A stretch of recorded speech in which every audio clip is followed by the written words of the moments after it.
নমস্কাৰ বন্ধু বান্ধৱীসকল, কি খবৰ আপোনালোকৰ? আশা কৰোঁ আপোনালোকৰ ভাল, আমাৰো খুবেই ভাল।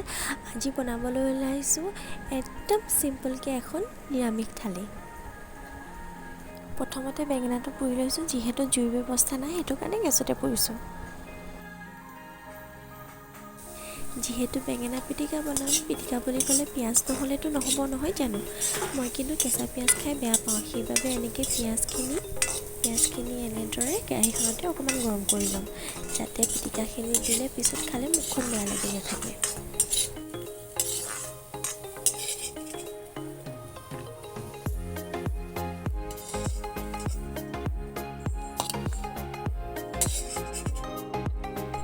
বেঙেনাটো ইয়াতে ধুনীয়াকৈ পুৰি লোৱা হৈছে, ধুনীয়াকৈ সিজি গৈছে। এতিয়া বেঙেনাটো ধুনীয়াকৈ বাকলিটো গুচাই তাতে অকণমান নিমখ আৰু অকণমান তেল, আপোনালোকে ইচ্ছা কৰিলে ইয়াতে আদা বা ধনিয়া এড কৰিব পাৰে, কিন্তু মই তেনেকৈ খাই বেয়া পাওঁ বাবে এনেকৈ কৰি লৈছোঁ। এতিয়া আহিলোঁ দাইলখনলৈ। ৰাতিপুৱাই মগু দাইলকেইটা তিয়াই থৈ দিছিলোঁ যাতে বনাওঁতে সোনকালে সিজে। এতিয়া তাত অকণমান নিমখ দিম, নিমখ দি পিনি ঢাকন লগাই হুইচেল মাৰি দিম। ইয়াত দেখিছে আপোনালোকে হৈ গ'ল, ইয়াতে 3টা হুইচেল মাৰিছিলোঁ। এতিয়া ইয়াত তেল মাৰিম। এয়া মিঠাতেল দিছোঁ, মিঠাতেল অকণমান গৰম হ'বলৈ লৈছে আৰু তাতে অকণমান পিঁয়াজ, নহৰু 3 ফুটা আৰু শুকান জলকীয়া 2টা দি পিনি ধুনীয়াকৈ তেল মাৰি দিম।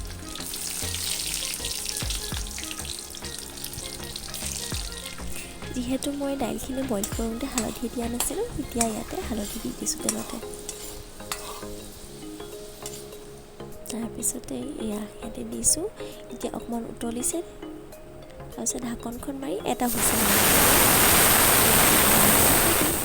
এতিয়া আহিছোঁ লাই শাকৰ ভাজিকণলৈ। ইয়াত তেল গৰম হ'লত মই 4 ফুটা নহৰু দিছোঁ, তাতে অকণমান হালধি, তাতে নিমখ, তাৰপিছতে লাই শাক আৰু আলু,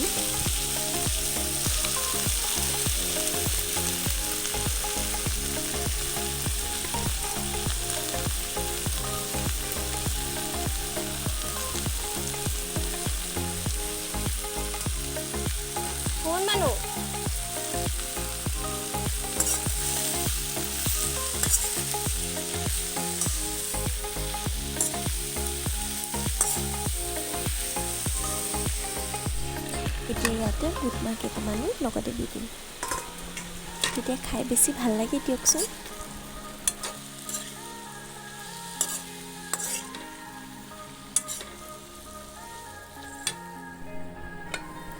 এয়া আমাৰ লাই শাকৰ ভাজিকণো হৈ গ'ল। এতিয়া বলক লৰালৰিকৈ খাই লওঁগৈ। এয়া একদম চিম্পল নিৰামিষ থালি। মানে আজি আমাৰ দুপৰীয়া সাজ এনেকৈয়ে আৰু। আপোনালোকে মই বনোৱাৰ দৰে বনাই খাই চাবচোন, আৰু খাই চাই কমেণ্ট কৰিবলৈ নাপাহৰিব কেনেকুৱা লাগিলে খাই। তো আজিলৈ আহিলোঁ, বিদায়হে মাগিলোঁ। নমস্কাৰ।